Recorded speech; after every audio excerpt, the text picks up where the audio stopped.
one day after a job interview, I was on the bus, and I looked up to see what stop I was at. I noticed a man looking at me, and I just figured it was coincidental eye contact, so I continued to browse on my phone. I looked up a few more times and noticed that he was still looking at me as I noted through his head nods and licking of his lips. Microaggression. I used to go to a worship service, and having depression and some rough encounters surrounding my sexual orientation, I would occasionally open up and be vulnerable to help with the processing and overcoming the hardship.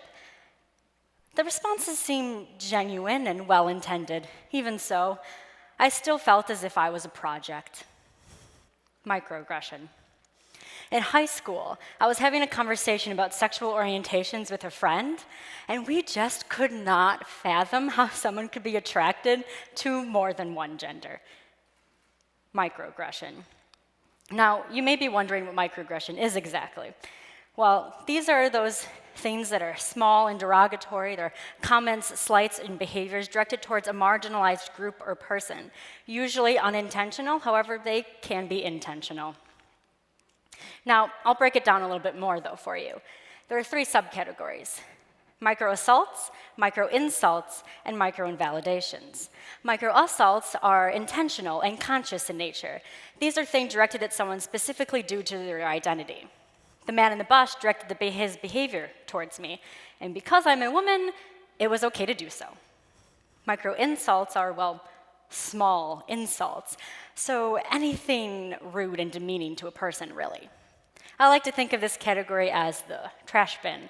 If it doesn't fit anywhere else, it probably goes here. At this worship service, I felt as if my experiences and feelings were not treated the same as others who had shared. And because my depression and pansexuality was fully known, it felt as if it were these things that caused people to over-love me and treat me differently both at the service and outside. Microinvalidations are things that make people feel inferior or less of a human or even unhuman because of their marginalized identity.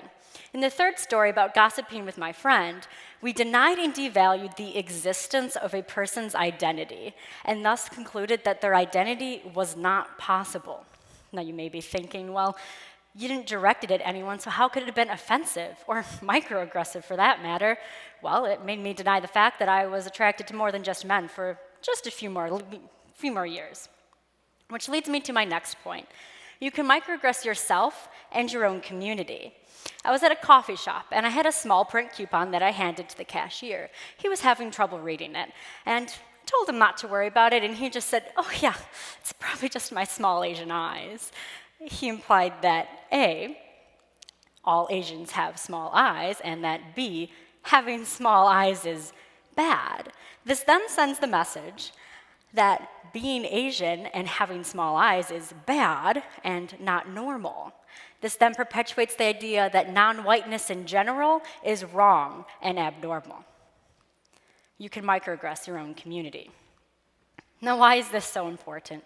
Well, if you look at it as an analogy of a house on fire, aggression is the fire. Microaggression is the smoke. People often see the fire as the thing that's more pressing, the more pressing danger, and are more afraid of that, when in reality, the smoke is just as harmful, and well, to put it bluntly, a slower death. Okay, Melanie, we get it. Microaggression's a big deal, and it's widespread. So what can we do about it? Well, in classic psychology fashion, it depends. It depends on the person being microaggressed, the perpetrator, how many people are involved, the situation, etc. However, through research, I found some overarching themes that can be applied to the victim, the perpetrator, how many people are involved, the situation, etc. Last summer, I conducted research to figure out the experiences that the LGBTQ community had in terms of microaggression, how they coped, and I developed a scale to measure the intensity and frequency of these microaggressions. Now, about 2 years ago, I learned the word microaggression, and my life suddenly made sense. I was not overreacting. I was not being illogical. In fact, I wasn't reacting enough.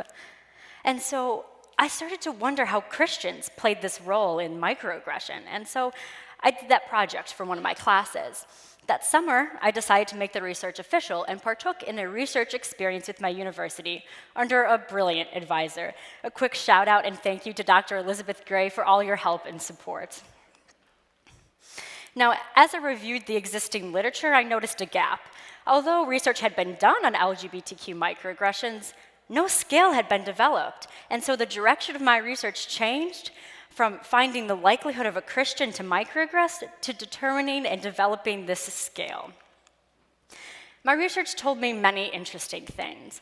However, I would like to now focus on how to combat microaggression. My research told me that relationships and conversation are the two biggest factors to overcoming microaggression, followed closely by love and solidarity and vulnerability.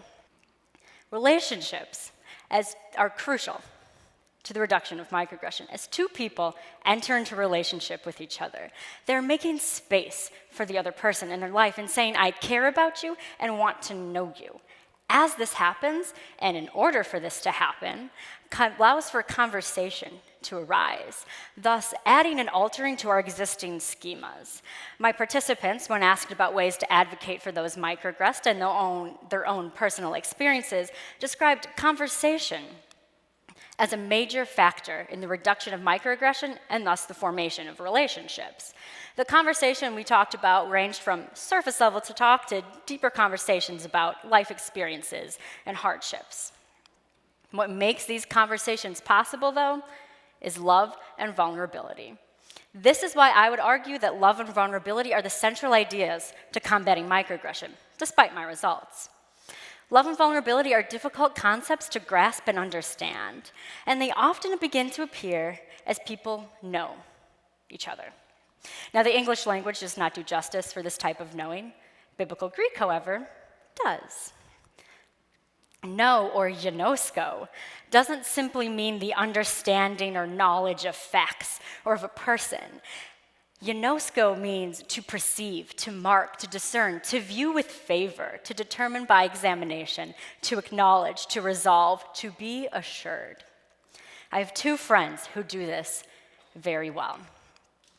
Our friendship and commitment to each other make these conversations possible. The love we have for each other makes it so we were able to have a conversation on queerness and Christianity when it did eventually arise. These conversations had a sense of openness and vulnerability. We were willing to admit when we were wrong, not boast when we were right, and not get defensive. We knew that we would disagree with each other, and we were okay with that. All of this was and continues to be mutual. These conversations with my friends lacked both agenda and pride, leaving us both exposed and making the UNESCO work we had done accessible. These conversations are complex. Building relationships is complex. Loving others purely is complex. Being vulnerable is complex. Getting to UNESCO others is complex. And guys, it is so important. If I can do this with people who believe I am most likely going to hell, and I can acknowledge my immense privilege and get off my high horse and leave my pride there, you can too. Trust me, I know it's hard to be a student and an employee and an activist and whatever else you may be or be involved in. That doesn't mean that it's not possible. I used to feel safe as a white queer woman living on the north side of Chicago. This fact, and the fact that I'm accepting rape and assault as normative, and the fact that I feel like I don't have a right to be a human, that I have to hide and pretend again, is not just a side effect of microaggression. It's a side effect of lack of action, lack of love, lack of UNESCO-ing others. Saying nothing, doing nothing is a form of oppression. It's a microaggression. It's a microinvalidation, to be exact. Not standing up, not participating, not trying, for whatever reason, tells marginalized folk that we are not worth your time and energy and invalidates the experiences we have had and continue to have and the effort we put in just to be seen. I hate to mention myself again, but this past semester, I decided to take a 0 on a test to stand in solidarity with those Indigenous people at Standing Rock. This hurt my GPA enough to not be able to get into my dream program for graduate school, which, by the way, Fuller Theological Seminary, just putting it out there, I'm still interested if you are. So, but I do have other options. And, I'm still doing this work too. I make mistakes. I'm not just up here spitting at you what I've done right and what you guys should do and just being all perfect. No.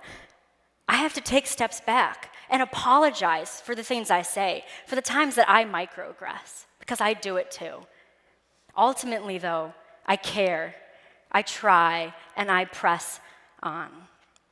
And so my question is, would knowing someone, Janoskoing someone, help you to stop or even just notice someone grasping their bag tighter as they walk past a Black individual on the street, using the wrong pronouns for a transgender individual, only referring to God as he, avoiding conversation when someone talks about therapy, asking one person what it is like to be deaf, thus assuming that the entire deaf and hard of hearing community, or any community, all have the same experiences and behaviors, being colorblind. The idea of tokenism, excluding Asians, Indigenous people, and Islanders on the conversation on race, saying that with the way you dress, you were asking for it. Having a conversation on inclusion and diversity without the marginalized group present, loving the sinner and hating the sin. Would knowing someone, Janoskoing someone, help you to recognize that these things happen every day, that you maybe even do them? Because you have to see us as a person who experiences life the same or even worse than you. I'm not saying you have to actually Janosko every single person. I'm saying you at least have to be willing to. Thank you.